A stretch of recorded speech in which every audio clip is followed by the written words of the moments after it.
Nicole Carter and I'm joined by Andrea Brandt, and we're very pleased that you're here for this event where our mission is to guide you on your technological journey. Today, Workgrid will show us how to help employees get the most from well-integrated enterprise apps and how to guide their attention to content curated for them. Shortly, we'll be handing you over to Lene Selinga and Eric Martel from Workgrid. They will showcase their approach and functionality and will also be able to answer any questions you may have. I invite you to add your questions into the chat for us to ask on your behalf. We'll also have time for Q&A at the end of today's presentation. However, before we begin, I'll hand things over to our technical producer, Rose Miller, to make sure everyone is set up comfortably. Over to you, Rose. Thanks so much, Nicole. Yes, brilliant to be here with Workgrid. And just a few notes on Teams, which is the platform we're using today. To find all of your viewing options, you can click on the three dots from your drop-down menu, as you can see on my screen. You'll also find the option to show transcription because we are transcribing the events as well. So do click on that if you'd like to view transcription as well. And you'll also see on my screen here ways to get involved in today's discussion. If you'd like to submit a question or a thought into the chat, we would love to hear from you. So please do feel free to do that into our chat panel, and we'll bring you into the conversation off mute or feed that into our hosts. And then just a reminder that this, if you do need any help throughout on a technical level, you can message me in the chat panel, Rose, and I will sort you out from there. And this is an open session. We are recording it, and all material presented remains confidential. Great. Well, I will hand back to you, Nicole and Andrea. Thanks very much, Rose. So whilst Lene and Eric are getting set up, I'd like to welcome and thank Workgrid for partnering with us on this session. I'm sure you're all looking forward to hearing from them. So without further ado, over to you, Lene. Thank you very much. And thank you all so much for joining me today and sharing your time with me, and hopefully your thoughts and feedback as well. My name is Lene Selinga, and I'm the Senior Product Manager for Workgrid Software. And today I'm both your humble host, and if you'll humor me a little bit, a product researcher as well. I also have with me my friend and peer, Eric Martel. He's a digital workplace and employee experience consultant with Workgrid, and he'll be adding some insights along the way, and also monitoring the chat, answering questions, taking in feedback, insights and ideas, whatever you wish to share with us. So now let's get to it and talk about integrating apps and enterprise systems into your digital workplace. So let's start out with why. Why do we care about integrating these experiences? Why do you care? I want to start out by sharing a little bit about digital friction and see if that resonates with you, and if there is anything else on your mind regarding why integrations matter. And after touching upon why we all care, I want to share a bit about what we can do about it and how you can modernize the employee experience without having to rip and replace your whole tech stack. And then finally, I'd like to share an integration solution that Workgrid has available in early access to select customers and prospects, and that's our Workshop no-code app builder. It helps IT and business leaders guide employees' attention to the moments that matter and drives a personalized employee experience across the digital workplace to minimize disruptions in how people work. Integrating with dozens of common enterprise apps, admins can start with app templates or create new smart notifications, workflows, and integration experiences with a drag and drop interface. But I really don't want this to be all about Workgrid. So if you've tried or even currently use another no-code platform and want to share what you love about it or even don't love, we'd find that really interesting. So to start, what do I mean when I say digital friction?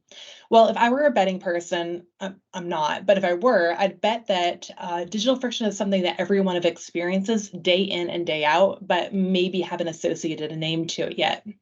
Digital friction is caused by the unnecessary efforts or burdens an employee can experience when using data or technology for work or at home, really. Because let's be honest, the work that happens behind screens has become chaotic. Even before the pandemic, but now especially, digital workplaces have become loaded with tools and apps and resources for communication and collaboration, social and content. And a side effect of that is all noise, distractions, and ever-growing Yahtzee. What is a Yahtzee? It's yet another thing to check. Yahtzee. So given the recent app explosion within digital workplaces to accommodate remote and hybrid ways of working, it's created a tremendous amount of digital friction, which can derail productivity, create attention black holes, and ruin your employees' attention spans. Now, digital friction makes it hard to focus on the right tasks, make best decisions, and create value throughout the day. And not only that, but workers are increasingly in danger of not seeing what's important because of all the places to go for information. Again, Yahtzee, as well as all the background noise and clutter within information environments. And in the end, this erodes the employee experience, leading to waste, time, stress, and cognitive overload. Leading a little bit more into the stress aspect, employees are facing an impressive need to be constantly tuned in and alert, especially in remote and hybrid and flexible workplaces. But the pain is ubiquitous, really. It's like a wellness pressure cooker that threatens the long-term success of your employees and ultimately your business. Now, if you don't believe me, we have our obligatory stat slide here to help illustrate what digital friction looks like, how it feels like, how it manifests, and what the outcomes are. Did you know that 68% of workers toggle between apps up to 10 times an hour? This actually seems really low to me. I did my own personal mini study. It was a very small sample size, to be fair, but participants toggle screens an average of 100 times in the first hour of their workday. Now, this isn't to say that they use 100 different apps or did 100 different tasks, but they bounce back and forth between systems multiple times to complete one single task. And no one spent any more than 6 minutes uninterrupted in a single app at any given time. And then also 31% of workers said that toggling causes them to lose their train of thought. I don't have evidence of this and I don't have a mini study to support it, but honestly, I think that seems really low. If you think about all the times we pop into our email or a messaging tool to look for like one little message from somebody, or you turn on your phone to validate a two-factor login and you see all of your unread messages or push notifications and think, oh, I'll just have a quick look. I have a hard time believing that only 31% of us are lured into all the traps that are specifically set out to grab our attention. Another stat, most workers will waste approximately half of the day waiting, context switching, app hopping, searching for and reviewing the wrong information. This seems high, but if employees were switching apps 10 times, 100 times in an hour with no more than 6 minutes on screen for any given app, it starts to make sense. And finally, it takes 9 minutes for an employee to recover their focus after each distraction. Depending on what counts as a distraction, that seems so plausible. If you get pulled out of a flow state, it's so devastating. And I can see why it takes at least 9 minutes to get back into the groove. Yeah, hey, Lene, I just wanted to quickly jump in here. I just wanted to quickly say, as I think about the conversations that I have with digital workplace executives, I just wanted to quickly say that these stats are really sort of representative of the average, right? These percentages and these sort of time boxes will definitely vary based on your unique organization. And even more so, if we think about it, they vary a lot by the types of personas and users you have in your organization. So if you think about, your power users, maybe I'm an IT help desk admin and I spend 99% of my day inside ServiceNow because that's my system. I may have less digital friction throughout my day, but if we compare that experience to, a manager of a maybe multi-departmental team who has multiple approvals flowing from multiple systems, and they have to jump around to a lot more systems and a lot more windows. And so they may experience a large degree of digital friction relative to those power users that I just mentioned. So I'd really employ, the audience to sort of think about their specific workforce and their personas within the workforce and, what users may be more or less affected by digital friction as we continue on today. Yeah, those are great points, Eric. The context matters, right? Absolutely. All right. So let's step back a bit. Where did all this digital friction come from? How are we always stuck in a hamster wheel of misused time? Well, there are 3 main causes we've identified creating digital friction. The first is application overload, the where of the problem. And we've already covered that a little bit. It's that Yahtzee effect, too many places to go. We've got an ever-expanding range of apps and sources where information, activities, and tasks are hosted. And to get to those sources, sometimes is a matter of popping into a browser bookmark, doing a daily or weekly task, but other times, you're only doing it once a quarter, once a year, and you have to remember the name of the system, and then you have to remember your login and your password. You might be scouring the internet to figure out where the system is to begin with. So it can really drain your time and cause a lot of friction. The second cause of it is information overload. So this is the what of the problem. It's too many pieces of information to prioritize, organize, find, validate. The volume of content, conversations, activities, interactions, tasks, information that employees are expected to continually process is completely overwhelming. How are they supposed to make sense of what's valuable, or if it's even valuable at all?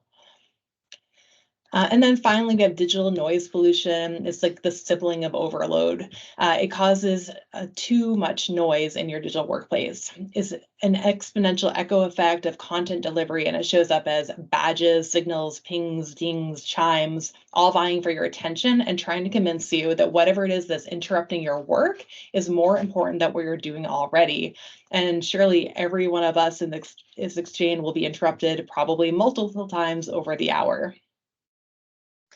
So these causes of digital friction impact all of us, and we all experience it. Myself, yourself, your employees across the org, from the front line to the back office, security desk, and the mahogany desk, really every single one of us. Now that we all have a high level understanding of what digital friction is, I wonder if we could create a true exchange here of information. Can anybody share with me, are there other types of digital friction you're experiencing in your workday? Do you have any examples yourselves? Is anybody willing to share?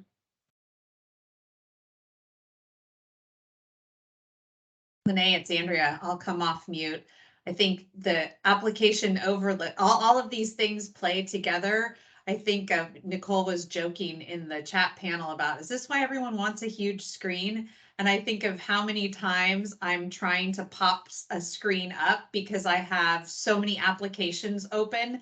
And Teams is a good example because I love the fact that I can pop a chat out and have my Teams app in the background, and then I've got this meeting. So I have 3 Teams windows open right now. But if one of them I need to look at for some reason, I can't pop it up. It's because it's underneath the other one, but I don't realize that usually right away because I'm focused on something else when this popped up to cause distraction for me. So I can absolutely resonate with this. I'm also a big tab person in Chrome. I have a lot of tabs open all the time, and I do not restart my machine unless I absolutely have to.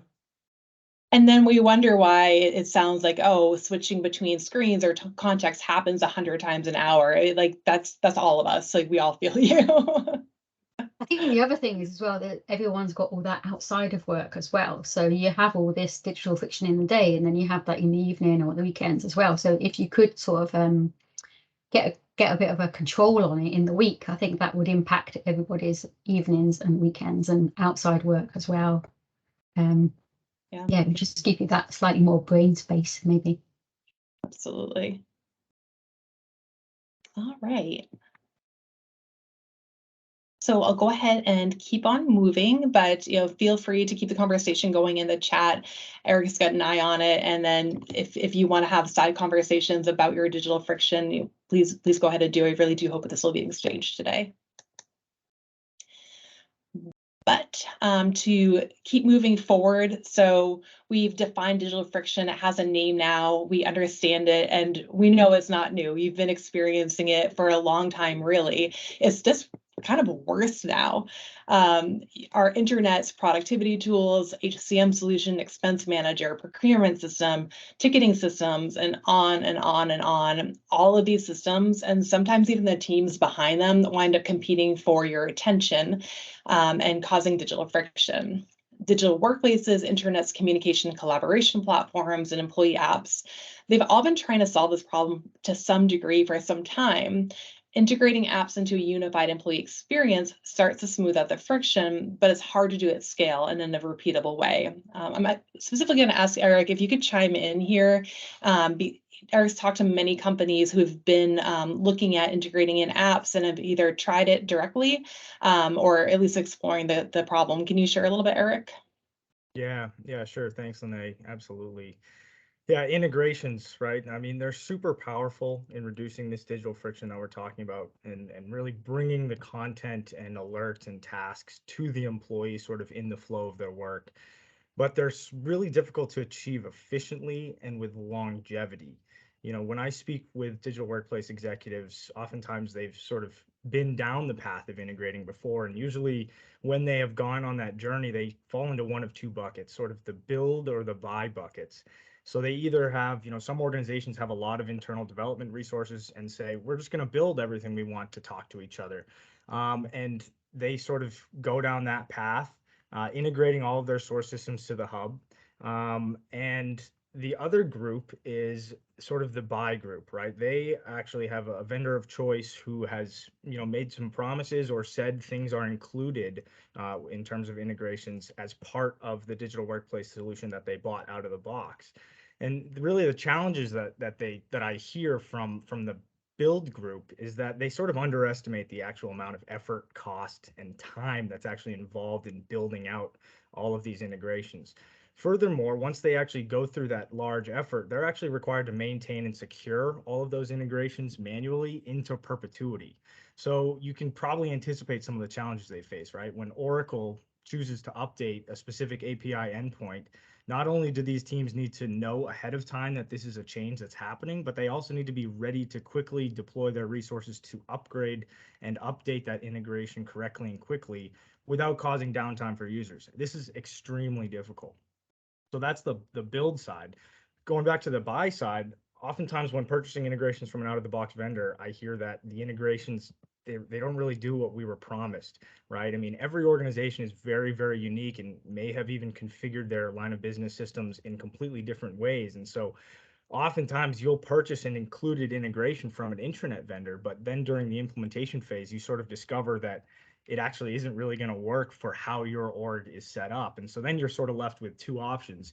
You have a costly statement of work to pay that vendor to develop the integration to your specs, or you sort of abandon the whole initiative at once, and you're sort of left with the same fragmented experience that you start with. That's kind of what I hear in my role. I'd love to understand if the audience has sort of been on these journeys and have felt similar inklings. But that's sort of my 2 cents on the matter. Yeah, Eric, this is Andrea again. In my day job at DWG is a member advisor. And so I work with our members. I meet with them regularly to talk about what's going on in their organization and help them connect with resources within the membership, whether that's content, research, other members, sessions like this. And that absolutely resonates. We hear about a lot of vendors who, to your point, they'll say, yes, we integrate with, name your favorite third-party system. Sometimes that integration is one way. And the one way isn't the way that you actually wanted. You wanted to ingest from that system, but they're saying, no, we can push out to that system. Okay, so it's either not the integration that you were looking for, integration light, or to your point, integration that needs to be customized. And then at that point, now you've got a custom app. I think back to my time when I was at Adobe and my team managed all of our digital communication channels. Even a browser change can break functionality on your intranet. So all of these systems trying to manage the intricacies of individual apps. And now I'm thinking back to your slide that you had at the beginning, Lene, with probably 25 logos on it. And yes, some enterprises may have more, some may have less, but that's a lot of technical debt to consider in either situation. And to your point and Eric's, I think even if you do all those integrations early on, if you're launching a new digital workplace and you've got the team and the budget to be able to integrate them, then that might be all fine. But then when those integrations do break, further down the line, might be 1, 2, 3 years away, then those people and those budgets aren't available to go in and fix things, which I know can be a problem. Yeah. Thank you so much for sharing your experiences and your own insights. Does anybody else have any of their own experiences they want to share? Chat's a little quiet. Yep, we're looking quiet in the chat panel, so we'll keep going. There'll be more opportunities for people to jump in. many I did more. put a question in chat. I was asking people if they were building integrations in their own digital workplace. So maybe that's an easy question for people to answer, and that would really help us. So if you could, that would be great if you fill that in. Yeah, that would be tremendous. Thank you so much. All right, so we've talked about the problem space and the marketplace at large, but I do want to share with you a little bit about how our company Workgrid has been addressing digital friction and how we've experienced the same integration pains and what we're doing about it to set a little bit of context. Workgrid is a guided attention technology that optimizes your existing digital workplace by curating, servicing, nudging, and granting access to the right information and actions at the right time. It acts as an experience layer to connect your existing tools to replace frustrating multi-step logins with a centralized, optimized experience that enhances productivity, eliminates digital friction, and increases the value of your existing technology investments.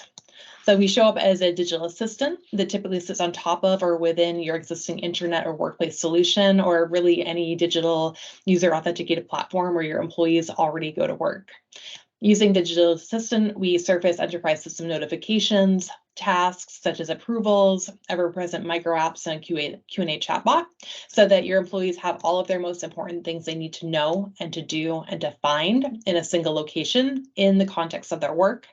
Instead of me just going on and telling you about it, Eric, do you want to actually show the Digital Assistant?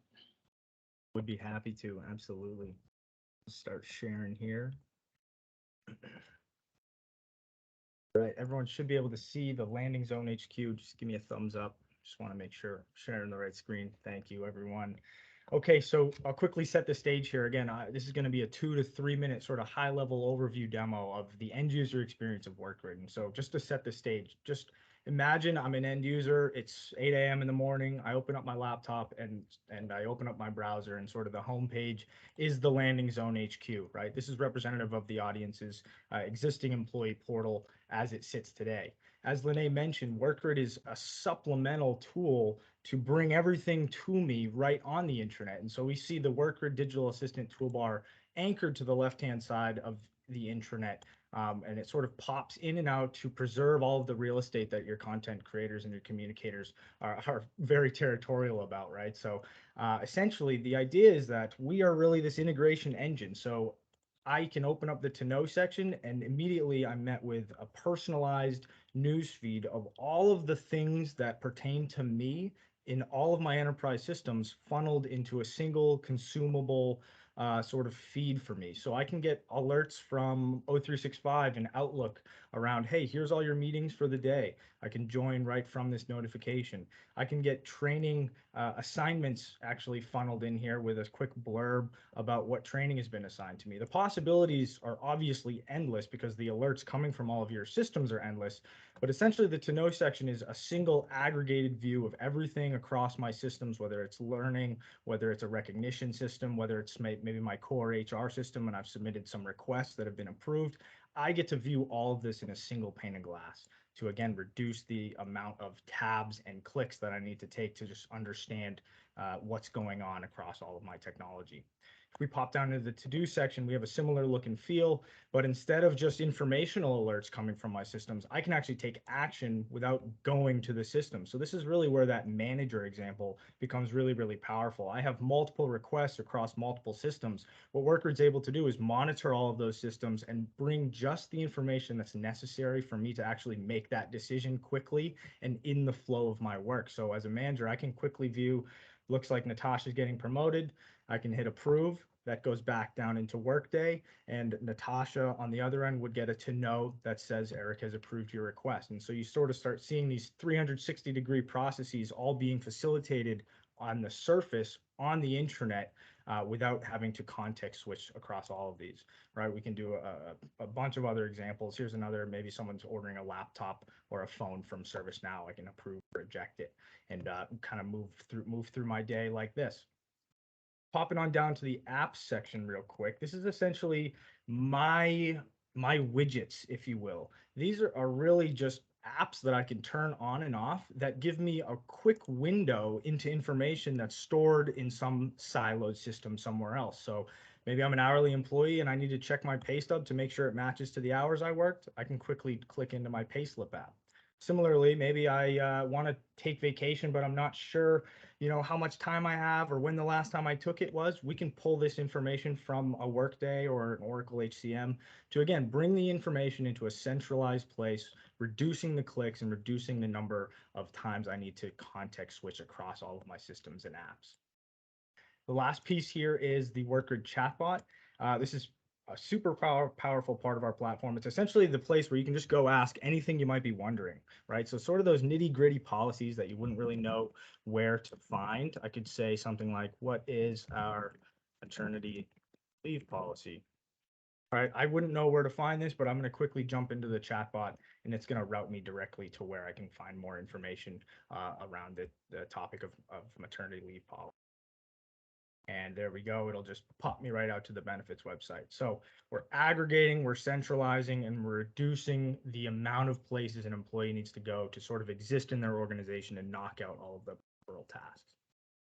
I know I went quick, but that's Workgrid in a nutshell. Hopefully it brings a pretty picture to all of the awesome things that Lene has been speaking about so far, and I'll kick it back to her now.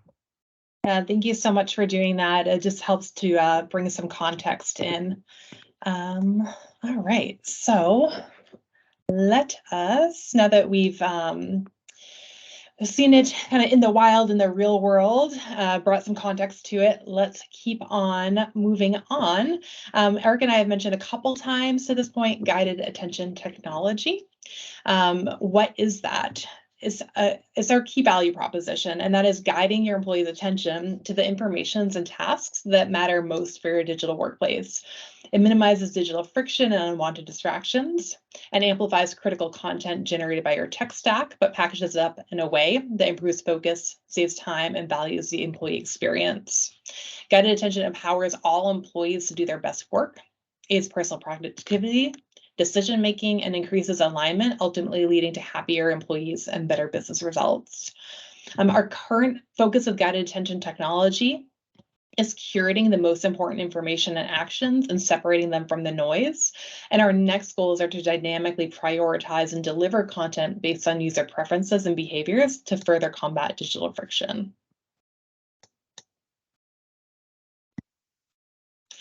But the thing is, in order to bring this most important information and tasks into your digital assistant to curate that experience, that means we need to be deeply invested into integrating into existing tech stacks so that we can pull that content in. And up until recently, we've seen and experienced the same challenges as all the other intranets and digital workplaces and similar organizations. We have a solid catalog of apps, but no matter how versatile we try to build them, integrations, they just don't want to play nice for three key reasons. And the first is versioning, and Eric mentioned this a little bit earlier too. So we can build our apps with the latest and greatest APIs, but there's always going to be a new one around the corner.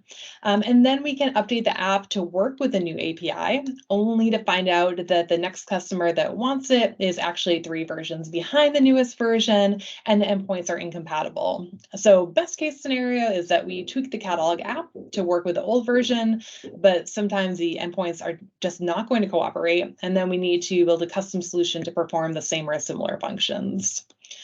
Another reason we find that integrations are challenging is customizations. Enterprise systems like ServiceNow, for example, they're incredibly developer friendly. It's highly customizable, huge advantage for the customer, but it makes it near impossible to build one app to rule them all. We've had to be really hands-on and work closely with customers to make sure our app works within their system customizations. And again, sometimes that means a complete rebuild.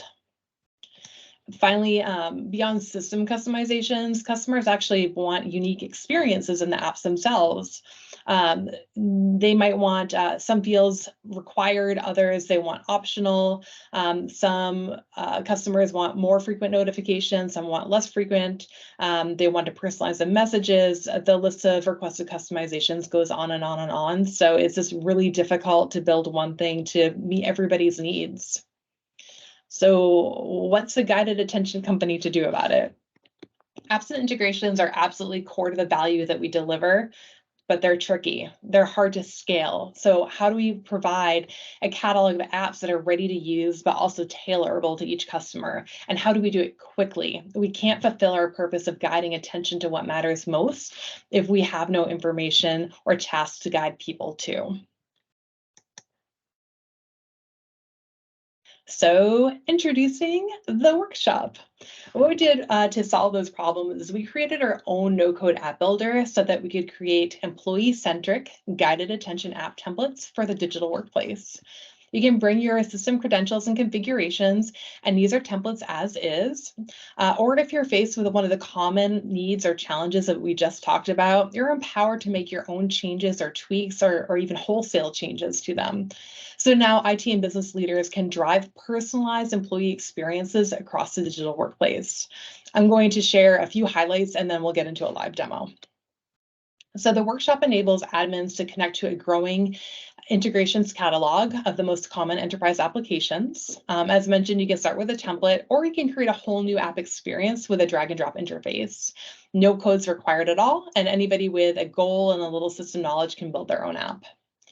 Right now, apps include workflows and generate smart notifications for the digital assistant to reduce app hopping, noise, and information overload. So the digital friction that we've been talking about. And of course, we can extend and optimize your existing technology investments.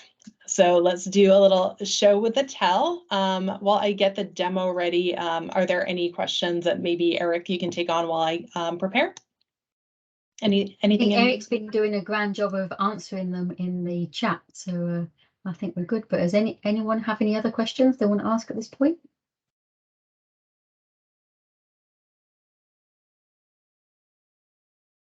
I think most people that signed up today were from the IT side. In DWG, we tend to have quite a lot of comms people come to our events, but today was mainly IT, so there might even be some technical questions that I'm sure either Eric can answer or find out. So feel free to ask anything that you want in the chat or when we come off mute. All right, terrific. All right, so thumbs up, screen showing. Yes, excellent. Okay, so this is the Workgrid console. It is where all of our guided attention magic happens. In front of you, you can see some of our templates. This is an ever-growing catalog of templates. Again, we are early access to select customers, so we are just getting the fun started. So as mentioned, you can choose a template to get started. Let's go ahead and use Cornerstone training reminders today. So it brings you to each of the templates will have a detail page. So it explains what it does, the endpoints used for full transparency, and then a really easy way to get started just by clicking the Start Import template. So what this is doing is it's putting together an app and building it and registering it in the background. And in a moment, it'll ask for the credentials. Here we go. So I've got these teed up. Give me one moment.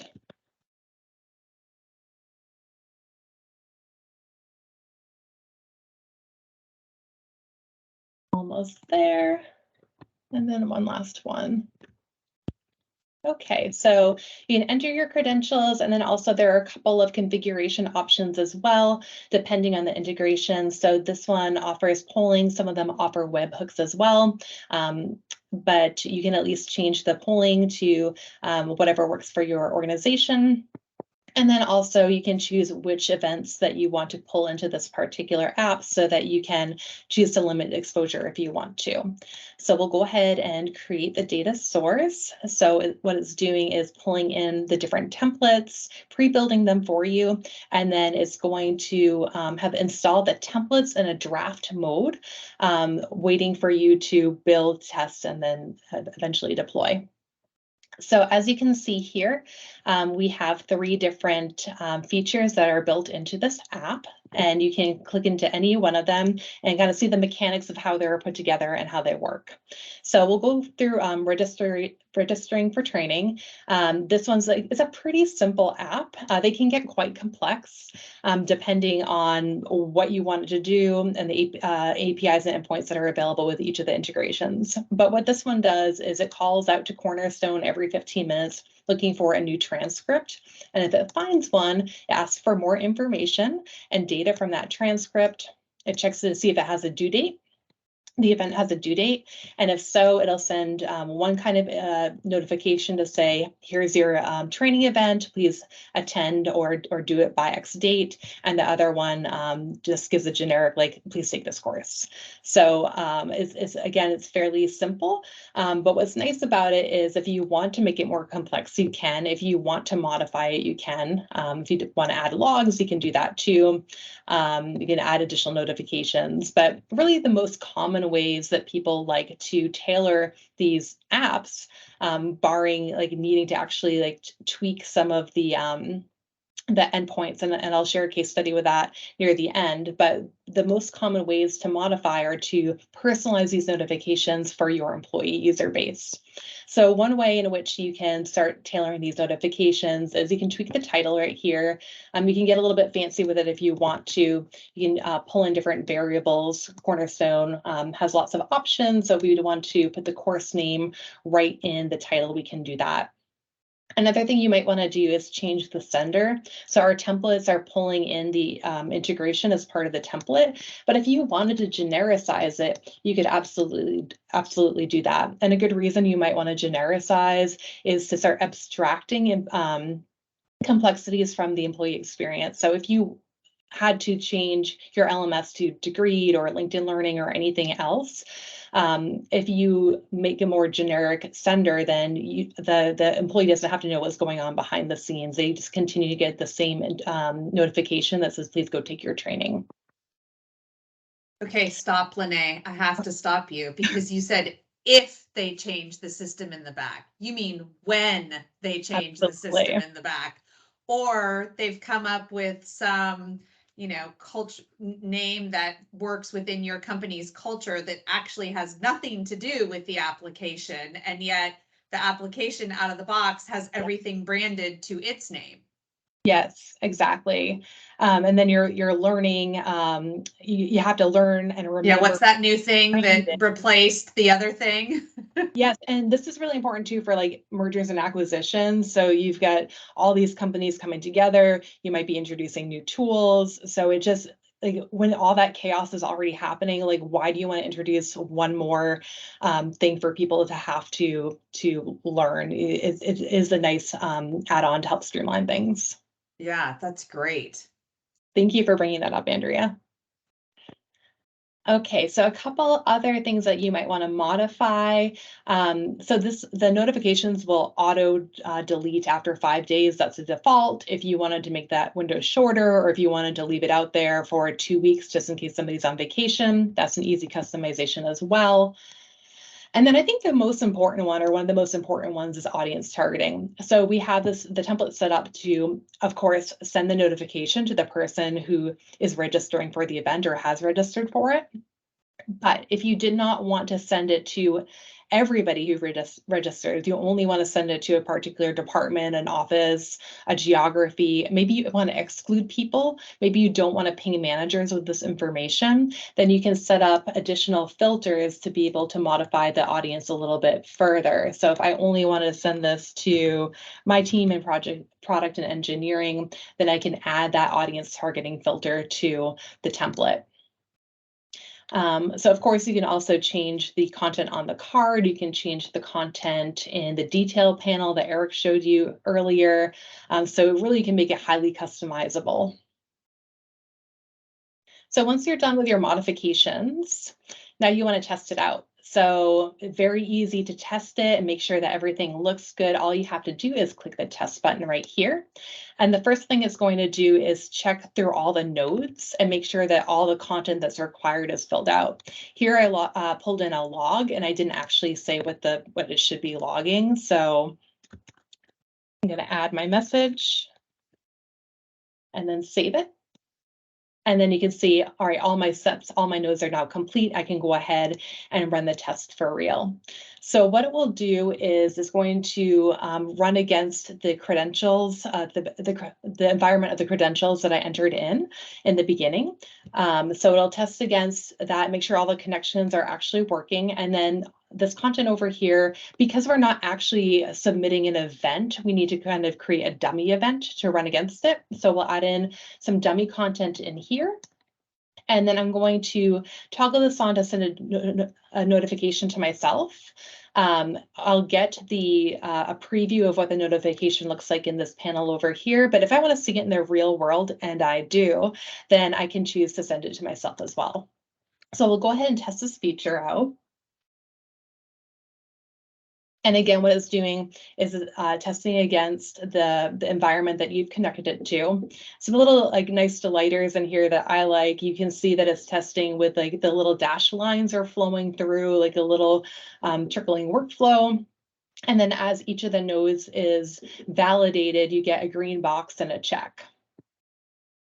So it has completed now. We've tested out, everything looks good, and you can scroll down, and where it tested out to validate the notification, you can see real world what the content would look like using this the dummy data we've provided for you. You can change that as well if you want. You can also see the notification detail right in this preview pane.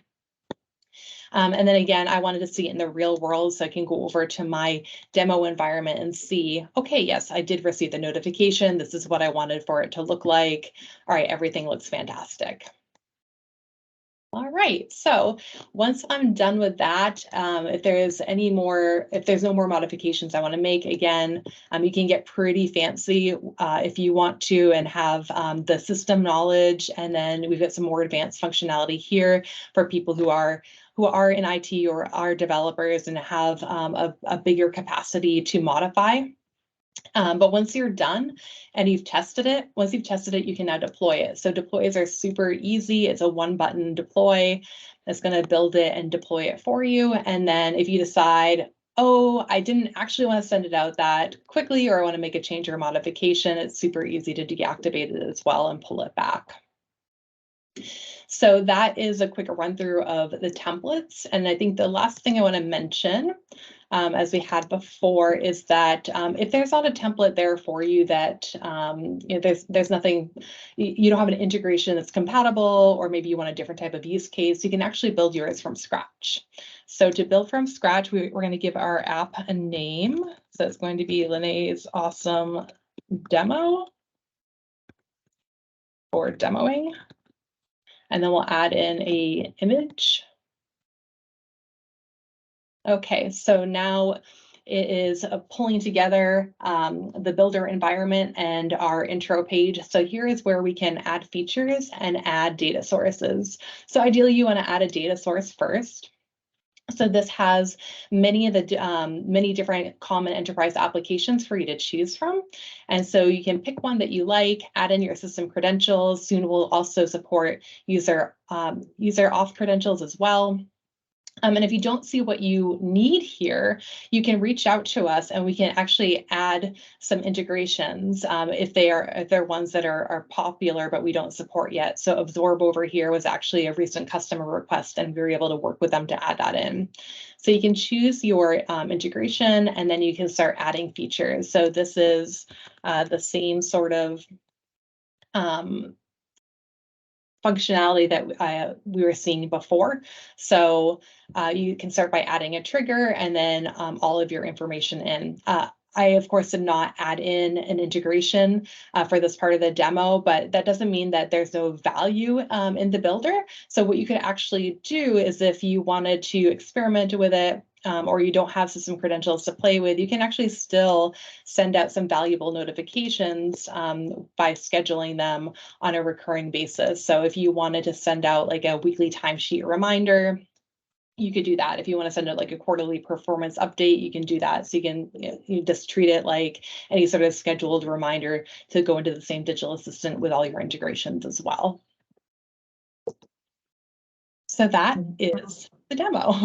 Wow. Wow, wow, wow. I have a couple of questions, but if others have questions, please throw them in the chat panel. And if you're interested in coming off mute, we'd love to have you come in and join the conversation. But I wanted to go back to, well, I guess either of these examples are great. But I was thinking about a couple of things around permissioning, Mhm. because the out of the box, so to speak, workflows that the one you originally showed, the templates, seems like even sort of a super user could probably put in some pretty basic workflows. And so I was wondering, because oftentimes different teams within IT or even different business owners will manage, so to speak, or own those business applications. So within this system, could you delegate, hey, training and development team, if you want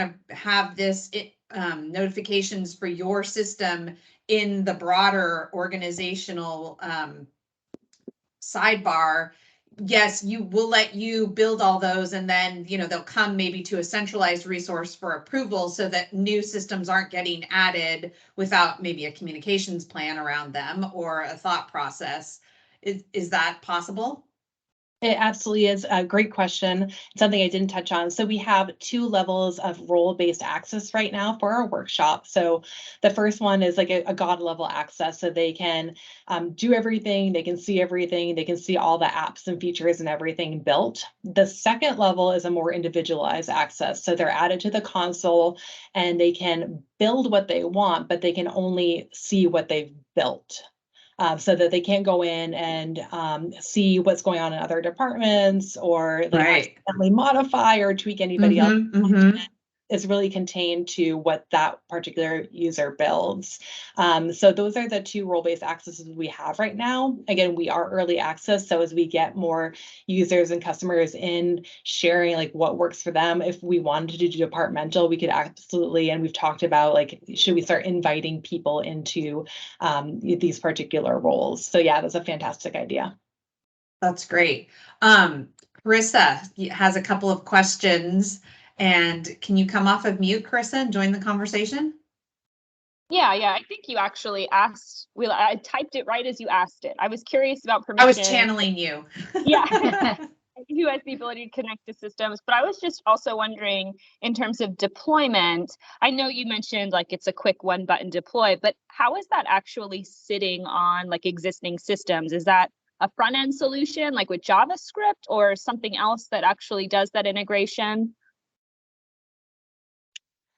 In terms of actually integrating with the system?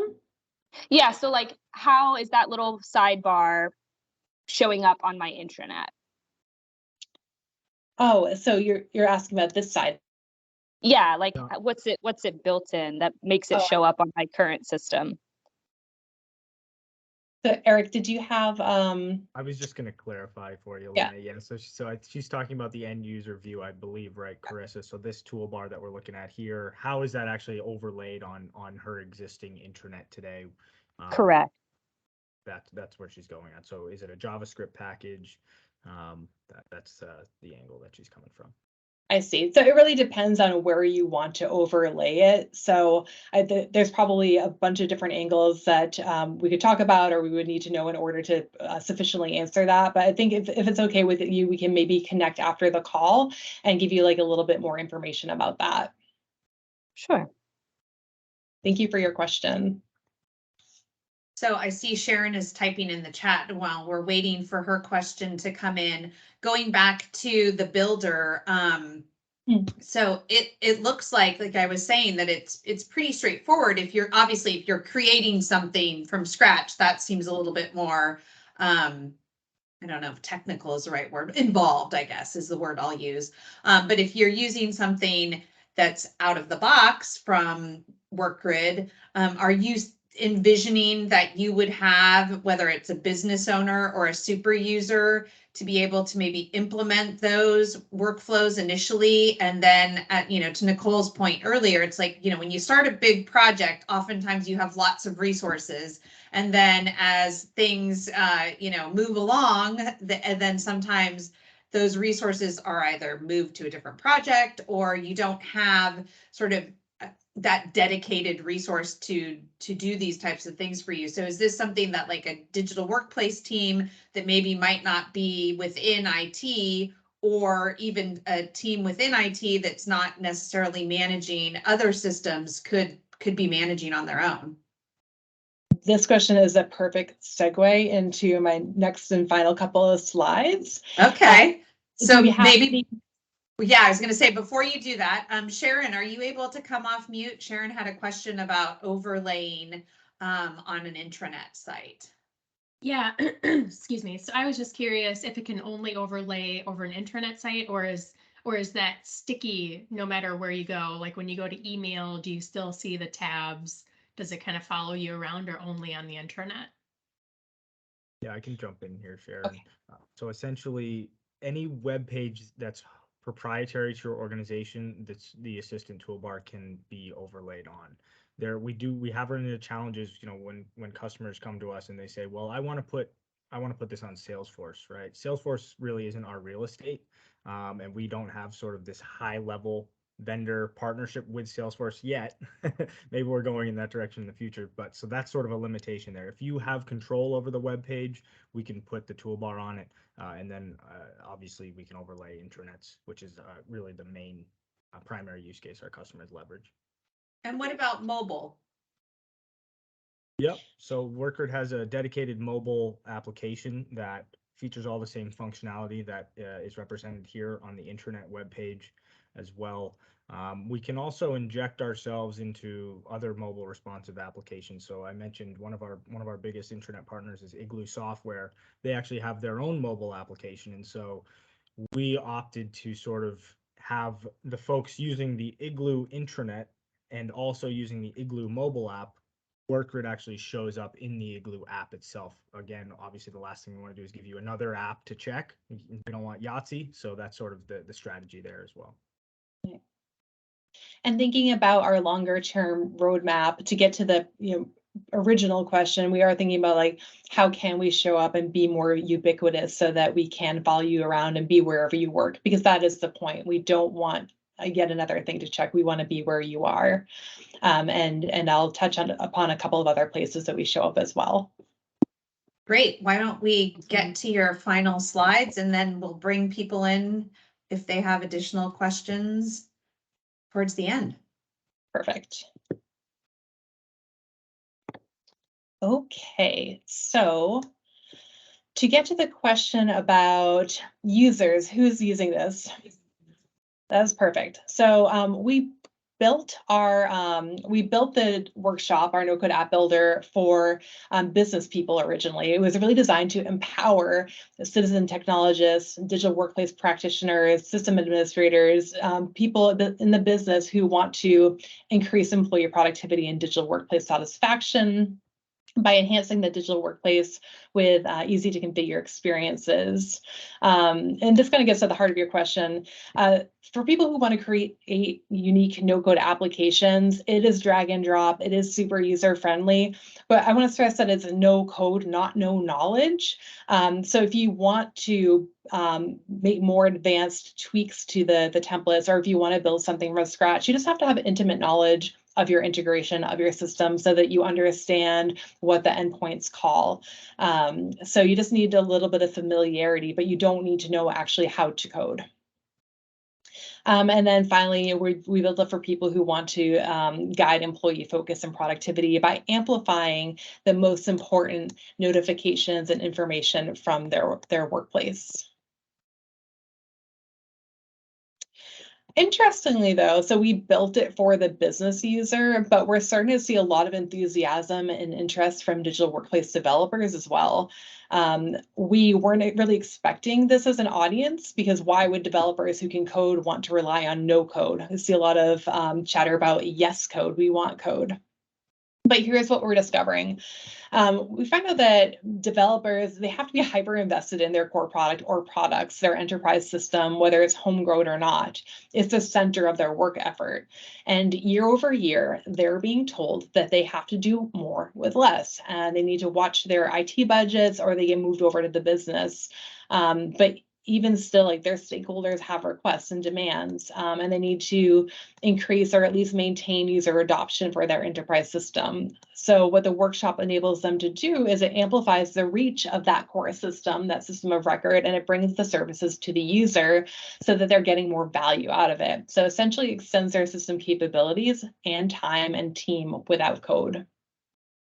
In the same vein, we've heard interest in modernizing legacy systems or work processes without having to replace them by surfacing the content in the digital assistant. So all of a sudden, approving time cards and time off requests and like a 20-year-old homegrown clunky time management system, managers can have like a fresh one-click experience. And then finally, of course, they can reduce the amount of time, effort, and budget needed to build a modern digital experience from weeks to days or even sometimes hours. Actually, before I move on to this, I really appreciate people asking questions and participating. I shared a little bit about who the audience is. I know there are some consultants in the audience. Does that resonate with you? Like, now that you've seen the demo, are those the types of users you would anticipate if you think about like what are their roles in your organization? Like who would be interested in using this? Is Ted in the ServiceNow department, is he the type of user? Would anybody share if they think that that messaging resonates? You don't actually have to give me Ted's name.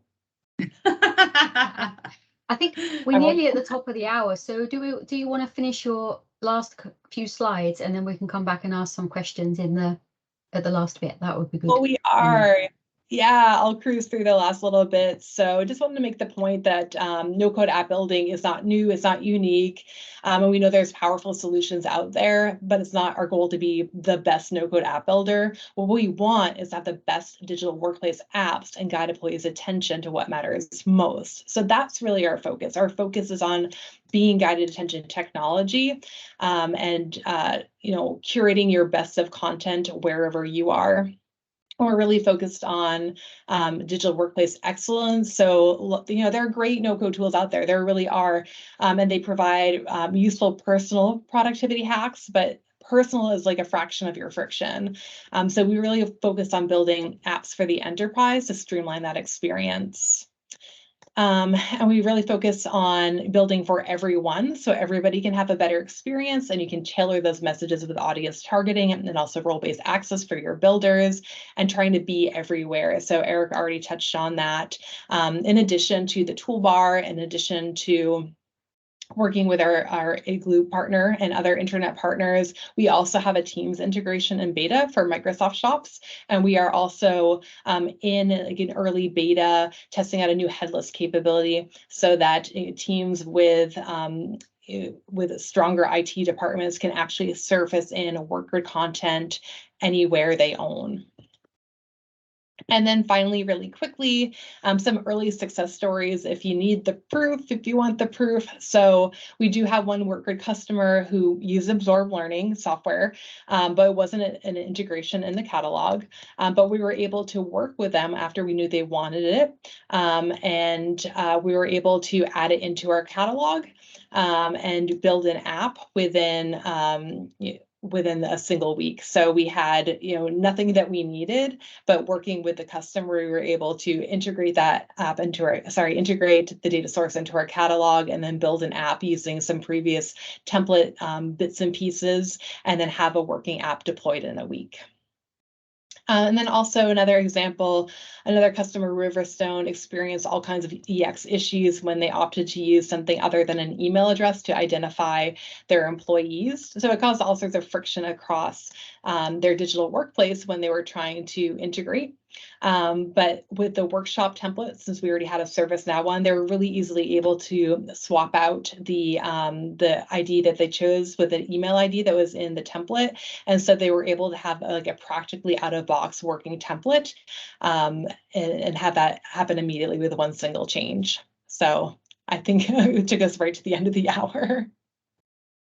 Is Workgrid still available? Is this functionality available now, or are you at that sort of testing and feedback stage at the moment, Lene? It is available now. It's not part of our core product. It's not generally available yet, but we are taking in customers and prospects for our early access. Okay, thank you. Well, we are nearly, I think we are at the top. We are at the top of the hour. It's hard to believe. If anyone can hang on then and ask a few questions, if we've not got to you yet, then please feel free. But I would like to thank you and thank everybody that has joined us today. If you do need to drop, we'll be put some things in the chat so you can maybe catch up there as well. But we thank you for your time today. Thanks Linnea and Eric for helping us understand guided attention and the benefits it could bring.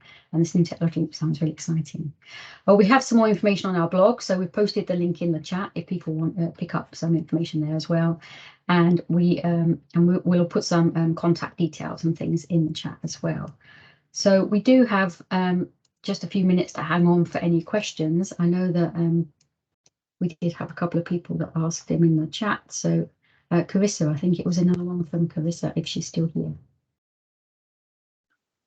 Yeah, I think Eric snagged my question, but I was just asking about performance impacts and if that was something, you know, just with the variety of API calls and things like that, if that was ever something that was on the docket. But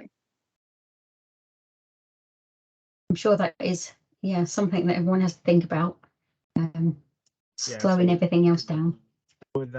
With limited technical knowledge to speak to the specific performance aspects of you know, different size organizations. I have worked with organizations up to, I think, 80, 90,000 employees, and they've never voiced any performance concerns from a browser standpoint or from an API volume standpoint. Linnea, I don't know if you want to get into sort of the specific maybe things we do on the technical side that they throttle things and help things work at scale. I don't know if we want to get into those weeds, but my high level knowledge says that we've never run into any performance issues with even our largest customers. And we do test the scale, yeah, and make sure that we've got no performance or scalability issues. Yeah. Yeah, and I think if you have further questions, Carissa, we can get you connected with Eric and Linnea, because I do want to be mindful of everyone's time. And thank you once again for joining us today. This was really interesting and I think a lot of good conversation. So thank you again, everyone who joined us. And we will have the recording posted to our website, digitalworkplacegroup.com. And you'll be hearing from the team if you would like to do so. Thanks, everybody. Thanks, everyone. I'm glad I now have guided attention in my vocabulary. So thanks very much to Lynn and Eric. Thank you very much. Bye.